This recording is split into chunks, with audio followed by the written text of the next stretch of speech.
J'avais envie de revenir sur les 2 films Sonic avant de me préparer à regarder le troisième film qui sort normalement pour, Noël, le 25 décembre.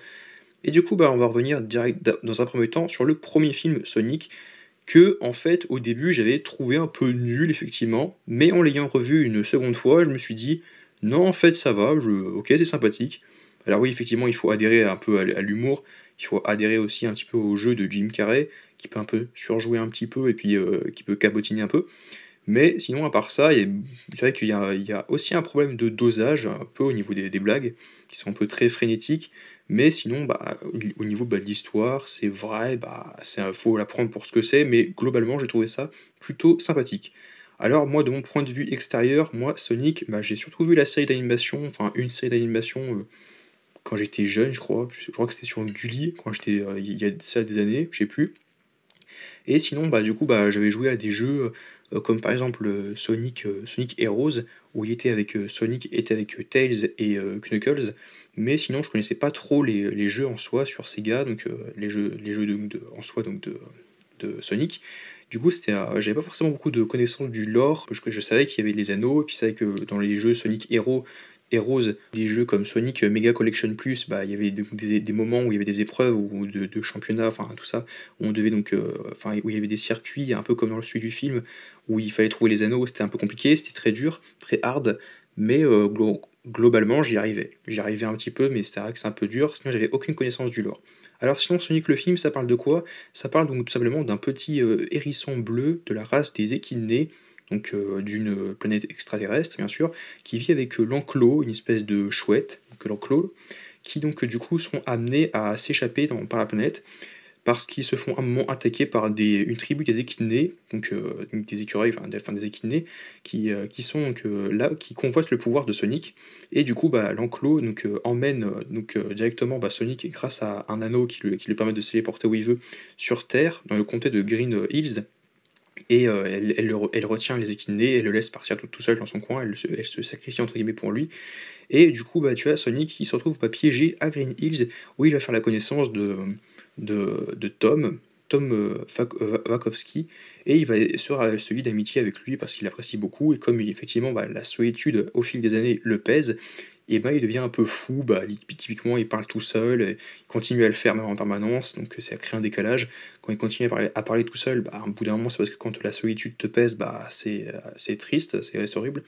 Et puis, du coup, comme il se sent très seul, il va péter un plomb, il va péter le courant et tout, ce qui va amener le gouvernement à, comment dire, à engager donc du coup le docteur Robotnik pour enquêter sur cette espèce de panne de courant générale, voilà tout, qui Robotnik, grâce à ses super drones, ses super robots, va très vite retrouver Sonic et du coup essayer de le capturer. Donc c'est sûr, encore une fois, donc l'espèce de génie maléfique donc de Robotnik, le jeu de Jim Carrey, il faut y adhérer, franchement. Parce que si tu y adhères pas, il y a des scènes vraiment qui vont te cringe de fou. C'est vrai qu'il y a vraiment une scène où vraiment je me suis dit, mais ouais, il en fait un peu des caisses quand même, il en fait un peu des caisses. Avec son rire, avec sa façon de s'exprimer, c'est vrai que c'est un peu la façon dont il hausse le ton, quoi, c'est un peu flippant. Donc si tu n'adhères pas du tout à ça, ça va être effroyable. Mais moi, honnêtement, il y a beaucoup de passages qui m'ont fait rire. Du coup, en gros, Sonic est amené à un moment donné aller à San Francisco parce quand Tom va le trouver, il va ouvrir un anneau, enfin, qui va ouvrir un portail à San Francisco, et il va tout simplement jeter son sac d'anneaux. Ce qui implique que les deux seront contraints d'aller jusqu'à San Francisco pour y arriver. Et comme Sonic ne sait tout simplement pas où il n'a aucun repère, donc il ne peut pas courir jusque là-bas. Mais sinon, globalement, il y a des trucs qui étaient super rigolos. Alors oui, après, encore une fois, c'est une question de dosage, je trouve. Si c'est pas bien dosé, encore une fois, c'est sûr que ça fonctionne pas. Il y a aussi quelque chose que beaucoup de gens avaient critiqué, c'était donc la question du Star Talent. Je sais pas si je le dis bien, le Star Talent. En gros, le Star Talent, c'est en gros le principe où tu as un comédien de doublage français qui n'est pas du tout réputé pour être un comédien de doublage. Par exemple, Emmanuel Curtil, lui, en gros, il est connu pour avoir joué par exemple Chandler Bing dans Friends, ou Jim Carrey en général, donc Ace Ventura ou The Mask. D'ailleurs, en plus, il joue exactement comme dans Ace Ventura, The Mask. Il y a même beaucoup de références à ces deux films. Il dit splendide à un moment, voilà, bref, il y a beaucoup de blagues par rapport à ça. Et sinon, la voix de Sonic, personnellement, ça m'a pas choqué, ça m'a pas chagriné, mais c'est vrai qu'il y en a qui ont dit ouais, mais c'est du Star Talent, c'est nul, c'est pas un comédien connu, on s'en fout. Bah, après encore une fois, je me dis: «Ouais, bon sang, c'est pas important quoi». Ça enfin, du moment que la voix, c'est vrai qu'il a pas forcément le bon timbre de voix, mais après encore une fois, pour moi, ça m'a pas choqué. Du coup, il y a beaucoup de blagues, c'est vrai, qui sont un peu limites, qui ne vont pas trop avec le pouvoir du personnage.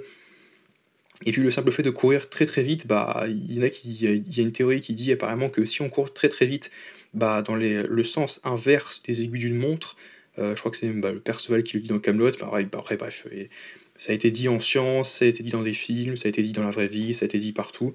Comme quoi si tu remontes le temps, enfin, quand tu cours très, très vite dans le sens inverse des aiguilles d'une montre, tu peux remonter le temps. Mais remonter le temps, pas l'arrêter.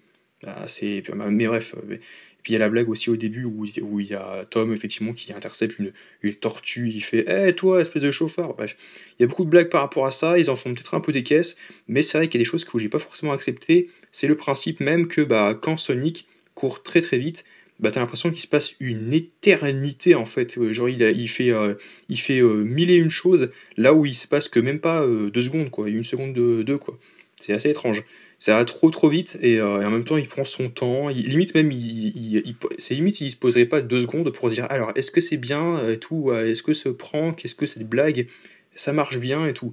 Alors que non, en fait, il n'a pas une seconde de répit, en fait. Parce que sinon, bah, les gens, ils pourraient tourner la tête et se dire: je vais le choper, tu là, attention, je t'aurai». Et tu l'impression qu'il arrête le temps, en fait. Donc moi, je savais pas que Sonic, il avait également le pouvoir de arrêter le temps. Pour moi, il court juste très, très vite. Parce qu'en plus, il fait même la blague. C'est limite, il est en mode: «Ah tiens, il est quelle heure?» à tout, ça fait 2 secondes. Puis après, à la fin du film aussi, quand ils sont à San Francisco, il y a cette blague vraiment absurde où il jette, Maddie et Tom en mode: «Ah tiens, je vous pousse, hop là, et je vais vous rattraper avec mes anneaux, avec Robotnik». Et puis, ouais, c'est vrai qu'il y a beaucoup de blagues comme ça. Puis il y a aussi des choses qui m'ont un peu sorti du film, c'est que personne n'est vraiment choqué, mais vraiment personne n'est choqué à part Tom et à un moment Robotnik qui est amené à aller directement, bah, avec ses drones, directement chez Tom pour aller chercher Sonic. À part lui qui, quand il le voit, il fait: «Oh! Il est là et tout!» Bah oui, non, réaction normale, logique. Quand tu vois un hérisson bleu humanoïde qui parle, t'es comme ça, tu fais: «Oh mon Dieu, il a 4 bras, 2 bras, 2 jambes et il est grand, de 1 mètre, voilà, 1 mètre 20 et tout, enfin 1 m 10 et il parle. Voilà. Et voilà, c'est une réaction normale. Alors que dans les autres scènes où il va dans un restaurant ou je sais pas quoi, dans un bar-restaurant ou je sais pas quoi, personne n'est vraiment choqué. T'as même les gros bikers, les gros bourrins, les gros motards, les gros bikers bourrins à la Sons of Anarchy, ils sont en mode: «Ouais, je vais te péter la gueule, je vais te casser la gueule». Mais c'est ta réaction, mais vous trouvez que c'est une réaction normale quand on voit un hérisson bleu humanoïde qui parle, «Ah, je vais te péter la gueule». Non mais c'est pas normal, c'est bizarre, hein, et personne n'est choqué. Personne n'est choqué de voir un hérisson bleu qui parle. OK, si vous voulez, si vous voulez. À un moment, tu Tom qui fait la blague: «Mais non, mais c'est mon oncle, il est malade, il a bouffé, des radiations et tout».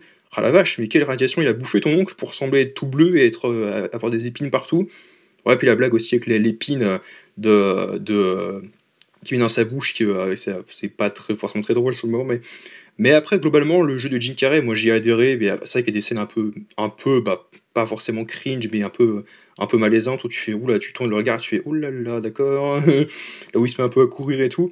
Il y a plein de références à des films comme Ace Ventura ou The Mask ou à des films de Jim Carrey en général avec son jeu.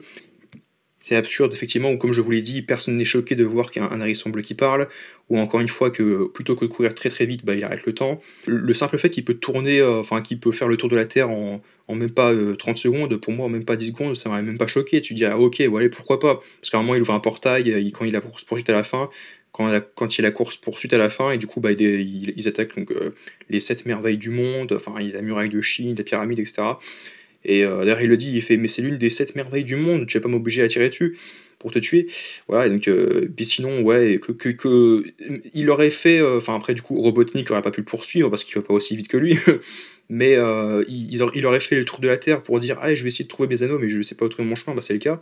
Ça me choque moi. N'hésitez pas à aimer, partager, commenter, vous abonner et on se retrouve à très vite pour la critique de Sonic 2, voilà. N'hésitez pas à dire ce que vous avez pensé du film et on se retrouve à très vite pour une nouvelle vidéo.